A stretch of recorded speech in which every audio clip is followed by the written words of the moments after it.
أهلا وسهلا فيك زميل جورج عبود. موضوع المسيرات والصواريخ، لاحظنا يمكن بالمرحلة الأخيرة ارتفاع باستخدام المسيرات وانخفاض نسبة باستخدام الصواريخ. هل هالملاحظة صحيحة أولا؟ وثانيا شو السبب إذا كانت صحيحة؟ مساء الخير جاد لك ولمشاهدي شاشة الأو تي في. يعني كنا بالسابق بفقرة سابقة بسبب إزعاج مسيرات العدو الإسرائيلي كنا عملنا وخصصنا فقرة عن أهم المسيرات يلي عم تشتغل بجونا وأجوائنا اللبنانية. اليوم بدنا نروح لمسيرات حزب الله.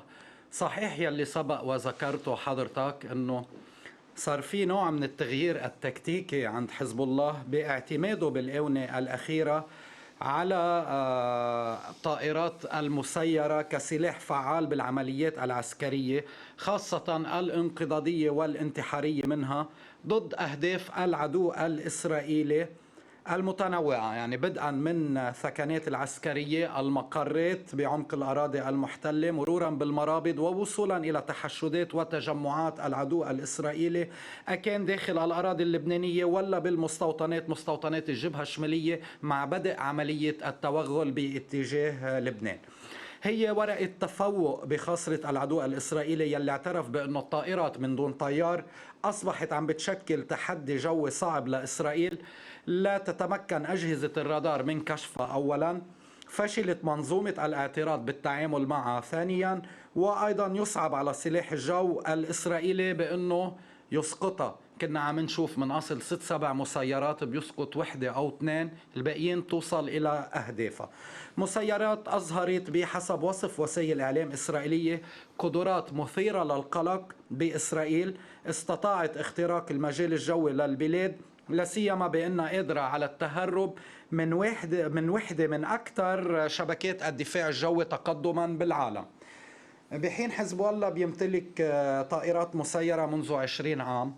كان لافت هيدا بحسب تقديرات العدو الإسرائيلي بالعام 2022 كشف منذ 20 عام، يعني من 2004 موجودة بالفعل، بس ما كانت كتير ظاهرة. كانت عم تعمل بحرب تموز مثلا قصة المسيرات ما كانت كتير أخف نسبيا. هلأ رح نعرض وين اشتغلوا، خاصة أنه بالعام 2022 كشف الأمين العام لحزب الله السيد الشهيد حسن نصر الله بأنه حزب الله كان بدأ منذ مدة طويلة، وسبق بوقتها عملنا تقرير عن أبرز وأشهر أنواع الطائرات المسيرة يلي بيمتلكها حزب الله. رح نبلش بفيديو مرصاد من الطائرة. مرصاد بأجيالها 1 و2. هي أصبحت هجومية بامتياز ومحملة بأنابل ذكية، عندها القدرة استطلاعية وهجومية متقدمة، بيبلغ مداها من 50 ل 150 كيلومتر، بتبلغ سرعتها من 120 إلى 250 كيلومتر بالساعة، وهي مزودة بكاميرات متطورة بتشير المعطيات إلى أنه حزب الله استعمل أسراب منها واستهدف معسكر تدريب اللواء جولاني ببنيامينا جنوب حيفا بسرب من هيدي المسيرات الانقضاضية. بوقتها بنذكر جاد بأنه أدى هيدا الموضوع إلى سقوط 4 قتلى وإصابة نحو 70 آخرين. عم نحكي عن الليلة يلي ضرب معسكر جيش العدو الإسرائيلي هن وعم يتعشوا. هيدي الظاهرة يلي صارت بوقتها. بس جورج، لما ينقال سرب من طيارات من المسيرات، يعني قديش بيكون عددها؟ يعني مينيموم 5 وصولا إلى 10 15 حسب قد الهدف المرصود. بوقتها ما في تقديرات مزبوط قد، انما كنا شفنا الحجم يلي صار، لأن في الصالية الصاروخية وفي صح. سرب من المسيرات. بس الصالية اوكي 10 15 صاروخ، ما بعرف قد ايه، بس السرب حزب الله ما عم يحكي على العدد، انما مينيموم عم نحكي انطلاقا من 5 مسيرات انطلقت باتجاه هيدا الضربة يلي سبق ذكرناها. حسان، الطائرة المسيرة حسان دخلت بتاريخ شباط 2022 الأراضي الفلسطينية المحتلة، جالت بالمنطقة المستهدفة لمدة 40 دقيقة بمهمة استطلاعية امتدت على طول 70 كيلومتر شمال فلسطين المحتلة.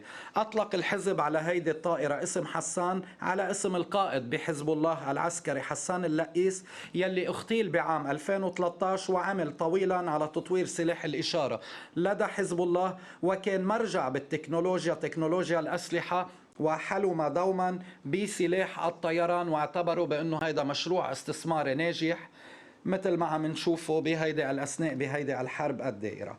فيديو أبابل. مرورا بالطائرة المسيرة أبابل، هي طائرة هجومية بيصل مداها إلى 150 كيلومتر، وبإمكانها حمل ما يصل إلى 45 كيلوغرام من المتفجرات. هي إيرانية الصنع، تم تطويرها والعمل عليها من قبل حزب الله داخل لبنان، حيث يوجد منها نسخة أبابيل 3 مزودة بأنابل ذكية موجهة وتستطيع التحليق بسرعة تصل إلى 200 كيلومتر بالساعة. هي اسمها أبابيل مش أبابل. إيه أبابيل. إيه لأن أول مرة قلت أبابل بالغلط. أبابيل. وبحد أبابيل. أقصى للارتفاع التشغيلي يصل إلى 5000 متر، ويمكنها تحمل الطيران لحوالي 4 ساعات متواصلة. فيديو مسيرة أيوب. هيدي الطائرة هي طائرة استطلاع، مهمتها الأهم جمع المعلومات. كان أعلن حزب الله بتشرين الأول 2012 لأول مرة عن هيدي الطائرة، وقالت بأن نفذت عملية تجسس فوق فلسطين المحتلة. إضافة إلى هيدي المسيرات جاد، ومع العدوان الإسرائيلي على لبنان، تبين بأن حزب الله أدخل مسيرات جديدة إلى الخدمة الميدانية. صورة هدهد. هدهد 3 المسيرة المشهورة يلي استخدمها بتصوير الإحداثيات. هي طائرة كهربائية عندها 8 محركات، بكل جناح في 3 مراوح، وهي من تصميم وتصنيع إيراني أيضا. تبلغ السرعة القصوى لهيدي الطيارة 70 كيلومتر بالساعة، وبإمكانها بأنها تحلق 90 ساعة 90 دقيقة متواصلة. بس شو المقصود بطائرة كهربائية؟ يعني مش بنزين، مش أي نوع من الفيول، على الكهرباء بتمشي. أوكي. بتتشرج يعني قبل ولا بتتشرج بطاريات. بطاريات بتتشرج وبتصير عملية الإطلاق. بتتميز بقدرتها على الإقلاع والهبوط العمودي، يعني من دون الحاجة إلى مدرج. كما يمكنها مواصلة التحليق الآمن حتى في حال فقدان أو انعطب أحد محركاتها. تمتلك القدرة على نقل شحنة بيبلغ وزنها 3 كيلوغرام، وبإمكانها أنه تحمل مجموعة متنوعة من الكاميرات المتطورة. تتميز بصوتها المنخفض، بالقدرة على الطيران المستمر على علو مرتفع، وبتمتلك هيدي الطائرة راصدا للتصوير، عربة هبوط أيضا تفتح عند الهبوط وبتغلق عند التحليق من أجل عدم إعاقة التصوير، وهي ضئيلة الصوت ويمكن إعدادها بسرعة لتنفيذ المهمات، وتحمل من قبل شخص واحد. كنا شفنا أهمية هدهد يلي صور كتير مناطق حساسة، مناطق عسكرية. حيفا كان في عدة فقرات لهدهد، رجع بصور بعض القواعد العسكرية يلي صورها هدهد. كنا شفنا ببيانات حزب الله بأنه استهدفها خلال هيدي المعركة. من هون أهمية هدهد يلي وصل المساج إلى العدو الإسرائيلي أنه مثل ما أنت عم بتراقبنا عبر الثقونات يلي منتشرة على الحافة الأمامية، نحن عنا القدرة عبر هدهد أنه نطلع فوق مجالك الجوي، نقدر نصور لك الأماكن الحساسة، وأيضا نقدر نضربها مع الوقت القادم. صورة شاهد 136. أثبتت شاهد 136 حتى الآن أنه هي وحدة من أهم الأصول بترسانة المسيرات بدون طيار لحزب الله. عندها محرك هادئ وتوقيع راداري منخفض للغاية، مما يجعل من الصعب جدا اعتراضها. بيبلغ مداها ما يقارب 800 كيلومتر، وراس حربي خارق للدروع بيبلغ وزنه حوالي 20 كيلوغرام.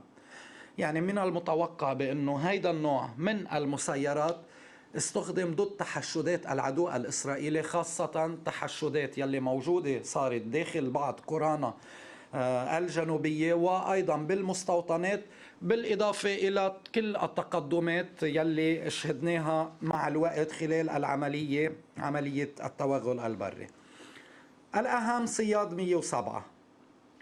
هيدي كشف تحقيق لجيش العدو الإسرائيلي بأنه هيدي الطائرة المسيرة أطلقها حزب الله مستهدفا منزل رئيس الحكومة بنيامين نتنياهو بقيصرية، وبالتالي أثبتت بأنه يصعب رصدها واعتراضها بالرغم من كل يعني الإحاطة، وخاصة بالمكان.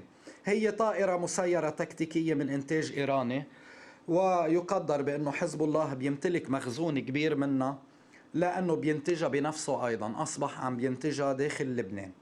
مهمتها هي جمع المعلومات الاستخباراتية بالإضافة إلى الهجوم. يصل مدى طيرانها إلى 100 كيلومتر، في حين بيتراوح طول جناحيها بين 1.5 والمترين. تتميز هيدي الطائرة بأنها صامتة، يعني سايلنت، بتطير بدون إحداث أي صوت. وأيضا إلى قدرتها على حمل ذخائر متفجرة تزن 10 كيلوغرام. كما بتتميز المسيرة بقدرتها العالية على تغيير ارتفاعاتها واتجاهاتها بأحيان متواترة، يعني عندها سرعة بأنه تقدر تغير وضعيتها، وبالتالي هون يصعب عملية رصدها وتتبعها. كنا شفنا على طول ببيانات جيش العدو الإسرائيلي بأنه هو لاحق مسيرات دخلت إلى الأجواء بكثير من الأماكن، أقر بأنه فشل أو ضاعت هيدي المسيرة، إلى حين بيجيهم الإنذار أنه في عنا إنذار سقطت مسيرة بمنطقة الفلانية، وبالتالي راحت نجمة داوود من أجل أنه تشوف هيدي المسيرة وين سقطت، شو الأضرار، وإذا في إصابات ولا لا. اصلا يعني كل فتره بنتابع هذا الشيء، واشهر يمكن فيديو هو الهليكوبتر يلي المسيره كانت وراها. بالفعل يعني حتى سلاح الجو، سلاح الأباتشي يلي كان عم يستخدمه العدو الإسرائيلي، فشل بأنه يقدر يسقط هيدا النوع من المسيرات، مسيرات حزب الله. من هون صرنا عم نشوف أنه أيام إلى جانب الصليات الصاروخية يلي أصبحت روتينية ويومية عم يضرب فيها العدو الإسرائيلي، عم نشوف أنه في مسيرات انقضاضية عم يضطر أنه يستعملها بكثير من الأحيان، خاصة بأنه هي عم تنزل على التحشدات، وبالتالي عملية انفجارها ممكن أنه يلحق أكبر عدد من الإصابات بجنود العدو. عدا عن أنه هيدا الموضوع بشكل نوع من عامل الضغط النفسي على التحشدات، خاصة يلي بدها تدخل إلى أراضينا وبدها تشارك بعملية القتال، وبالتالي أنك تستهدف تحشدات قبل ما يتقدموا، هيدا نوع من تكتيك حربي عم بيقوم فيه حزب الله من أجل أنه يضعضع قد ما في القوة المهاجمة باتجاه البلدات الجنوبية بلبنان. يعني هيدي الطائرة إمكانية كشفها وتتبعها أمر كتير صعب. بيشتبه بأنه حزب الله استخدمها بهجوم على كيبوست كابري بحزيران الماضي، مما أدى إلى مقتل ضابط إسرائيلي وإصابة عدد آخرين. واخترقت هيدي المسيرة الأجواء الإسرائيلية عشرات المرات، إذا بنذكر جاد بأنه ألحقت أضرار بكثير من المواقع والمباني. يعني حتى كان في قبل استهداف المنزل يلي بيسكنوا بنيامين نتنياهو كان في حادثة أيضا بقيصرية، حيث ما وصلت لهدفها إنما ضربت مبنى، ووقتها قتل مسن قالوا بهيدا المبنى، مسن ومستوطن إسرائيلي بهيدا النوع من المسيرات يلي بمطرح من المطارح عم تقدر بأنها تموه بالجو وتقدر توصل لأهدافها. هلأ بحكم الحال هيدي المسيرات في قسم منها كتير بيشتغل على الجي بي اس. هون كنا سمعنا العدو الإسرائيلي يلي بكثير من الأوقات لجأ لتكتيك بأنه يعطل الملاحة، وخاصة بما يتعلق بموضوع الجي بي اس بالبلد. يعني كان لما يضيع مسيرة يضطر بأنه يوقف كل شيء انترنت، كل شيء جي بي اس، هيدي المسيرة ما توصل حسب البرمجة يلي أطلقت بموجبها، ما توصل على الموقع المستهدف. يعني جرب العدو الإسرائيلي بكتير من المطارح بأنه يلاقي سلاح فتاك لا هيدي المسيرات، إلا أنه فينا عم نشوف بعدنا أنه هيدي المسيرات لا تزال عم تضرب عمق الأراضي الفلسطينية. اليوم شفنا اعتراف من العدو الإسرائيلي بأنه تم إطلاق 8 مسيرات باتجاهات مختلفة، من بينها كان في 3 مسيرات انقضاضية على تجمعات داخل مستوطنات العدو الإسرائيلي أصابت أهدافها. إلا أنه عطول منشوف عند حزب الله أنه هو بمطرح من المطارح بيقدر يعطي إحصاء لا عدد القتلى داخل البلدات. يعني عم نحكي بيبقى عارف حزب الله اليوم أنا إذا ضربت بصاروخ مضاد للمدرعات فرقة، ببقى أنا عم راقبها وعم بعرف هيدي الفرقة قد ايه مؤلفة، يمكن تكون من 5 عناصر، يمكن تكون من 10 عناصر، يمكن تكون تجمع من 15 عنصر. بقدر أعطي رقم تقديري قد ايه انصاب من بيناتهم، انما هيدي المسيرات يلي عم تضرب الى داخل وعمق الاراضي الفلسطينيه المحتله، في صعوبه بانه يقدر حزب الله يقدر قديش عم يسقط بنتيجتها، الا انه بالنهايه في اصابات عم بتصير، والعدو الاسرائيلي عم يعترف بهيدي الاصابات، وبالتالي ما عم يقدر انه يخبيها. يعني رح نشوف مع التقدم المعارك باعتقادي رح نشوف انه رح يصير في اعتماد اكثر على المسيرات، خاصة وانه حزب الله انتقل الى مرحلة جديدة من عمليات الاشتباك، وايضا من عمليات صد التحشدات على اكثر من محور يلي عم بيجربوا يفوتوا باتجاهات بلدات جنوبية. نحن عم نحكي مثل ما شرحنا سابقا 5 محاور، هيدي المحاور فيها أكثر من 6 فرق وألوية عم تشتغل على الأرض، وبالتالي بحسب اعتراف جيش العدو الإسرائيلي عنا من 50 إلى 80 ألف جندي عم بيشاركوا بهيدي المناورات البرية، وبالتالي باعتقادي أنه رح يكون في دور كتير كبير للمسيرات بالأيام القادمة. يعطيك العافية جورج، وشكرا لك بهالإطلالات اليومية عم تكون معنا لتحطنا بآخر التطورات على الحدود الجنوبية.